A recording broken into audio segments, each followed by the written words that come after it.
తెలంగాణలో మొట్టమొదటి factory outlet Mukunda jewellers త్వరలో జూబ్లీహిల్స్ లో గ్రాండ్ ఓపెనింగ్. అన్ని బంగారు ఆభరణాలపై VA 2-12% మాత్రమే. త్వరపడండి. ఏడాదిన్నర పాలనను పూర్తి చేసుకున్న కూటమి ప్రభుత్వంలో రాను రాను నాయకుల మధ్య విభేదాలు పెరిగిపోతున్నాయట. ముఖ్యంగా కొన్ని నియోజకవర్గాల్లో జనసేన వర్సెస్ టీడీపీ అనే విధంగా పరిస్థితులు మారిపోయాయట. మా వాళ్ళు లేకపోతే మీకు అధికారం ఎక్కడిది అని ఒకరు అంటుంటే, మేం లేకపోతే మీరెక్కడున్నారు అంటూ మరొకరు ఒకరిపైన విమర్శలు, ఆరోపణలు చేసుకుంటున్నారట. వీటన్నింటికీ చెక్ పెట్టేలా జనసేన నాయకులకు క్లియర్ కట్గా క్లారిటీ ఇచ్చారంట పవన్ కళ్యాణ్. ఇంతకీ జన సైనికులకి పవన్ ఇచ్చిన క్లారిటీ ఏంటి? జనసేన అని చెప్పిన ప్రకారం జన సైనికులు ఫాలో అవుతారా? ఏపీలో కూటమి ప్రభుత్వంలో నాయకుల మధ్య విభేదాల నేపథ్యంలో జనసేనాని డిప్యూటీ సీఎం పవన్ కళ్యాణ్ బహిరంగంగా చేసిన వ్యాఖ్యలు జనసేన పార్టీలో రాజకీయ చర్చకు దారితీస్తున్నాయట. ఇప్పటి వరకు నియోజకవర్గాల్లో ఉన్న సమస్యలు, కూటమి వల్ల ఎదురవుతోన్న ఇబ్బందులను అధినాయకుడికి చెప్పుకుందాం అనుకున్న నాయకులకు పవన్ కళ్యాణ్ రివర్స్ లో బిగ్ షాక్ ఇచ్చారనే టాక్ నడుస్తుందిట. జనసేన నిర్వహించిన పదవి బాధ్యత కార్యక్రమంలో కూటమిలో విభేదాలు, సమస్యలపై అడ్జస్ట్ అవ్వాలని, దానికి నాయకులు, కార్యకర్తలు ప్రిపేర్ కావాలని చెప్పారు పార్టీ అధినేత పవన్ కళ్యాణ్. పార్టీకి సంబంధించిన ఎమ్మెల్యేలు, నామినేటెడ్ పదవులు పొందిన నాయకుల సమక్షంలో పవన్ కళ్యాణ్ ఈ వ్యాఖ్యలు చేయటం జనసేన పార్టీలో చర్చనీయాంశంగా మారింది. సమస్యలను పరిష్కరించాల్సిన అధినాయకుడే అడ్జస్ట్ కావాలని చెప్పటం ఏంటనే సందేహాలు పార్టీ నేతలు వ్యక్తం చేస్తున్నారట.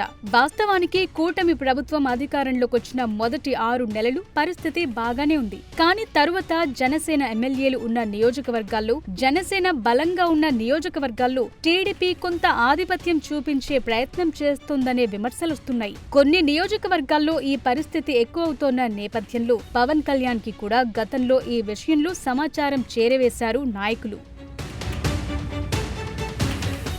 అయితే పవన్ కళ్యాణ్ మాత్రం ఏడాదిన్నర కాలంగా ప్రతి బహిరంగ సభల్లో నాయకులు, కార్యకర్తల వల్ల కూటమి ఐక్యత దెబ్బతినకూడదని చెప్పుకుంటూ వస్తున్నారు.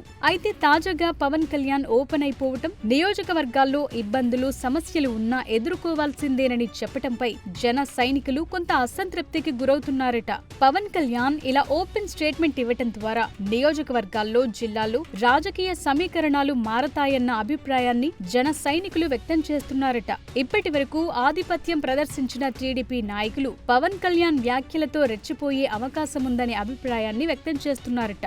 జనసేన ఎమ్మెల్యేలు గెలిచిన నియోజకవర్గాల్లో కూడా టీడీపీ నాయకుల పెత్తనం పెరిగే అవకాశముందన్న వాదన జన సైనికుల్లో వినబడుతుందట.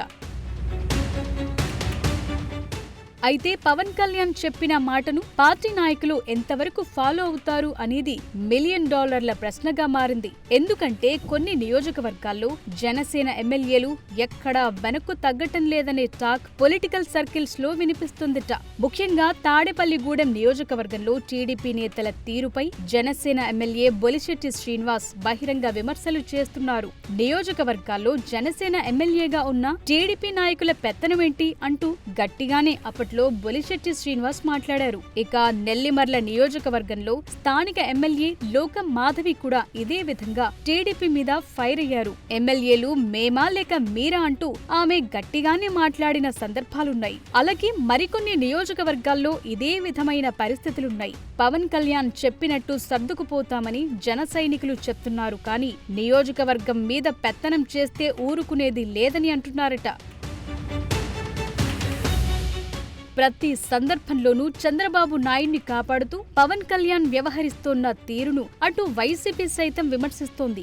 మరో 15 ఏళ్లు చంద్రబాబు సీఎంగా ఉంటారు అనే కామెంట్స్ విషయంలో పవన్ ను వైసీపీ టార్గెట్ చేస్తూ కామెంట్స్ చేస్తోంది. ఇలా కూటమిలో జనసేనకు ప్రత్యేక గుర్తింపు లేదన్న భావన, అంతా టీడీపీదే హవా అనే ఫీలింగ్ ప్రజల్లోకి వెళుతుందనే ఆందోళనలు జన సైనికులు వ్యక్తం చేస్తున్నారట.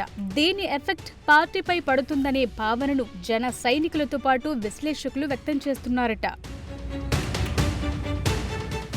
ఇలా వరుసగా తనను కార్నర్ చేస్తున్న అంశాలపై దృష్టి పెట్టిన డిప్యూటీ సీఎం పవన్ కళ్యాణ్ రాబోయే రాజకీయ పరిణామాలు, మారే పరిస్థితులను ముందుగానే అంచనా వేసుకుని ఇప్పటి నుంచే జాగ్రత్తగా అడుగులు వేస్తున్నారట. లీడర్ గా తనకు ఎలివేషన్ ఇచ్చుకుంటూనే కింది స్థాయి నాయకత్వాన్ని త్యాగాలకు సిద్ధం చేయటం పవన్ వ్యూహంలో భాగమే అనే చర్చ కూడా సాగుతుందట. అదే క్రమంలో పవన్ నోటి వెంట వస్తోన్న 15 ఏళ్ల పొత్తు ప్రస్తావన రాజకీయ వర్గాల్లో కొత్త చర్చకు దారితీస్తుందట. ఇక చూడాలి, పవన్ మాటలను జన సైనికులు పాఠాలుగా స్వీకరిస్తారా లేదా తలపోటుగా భావిస్తారో.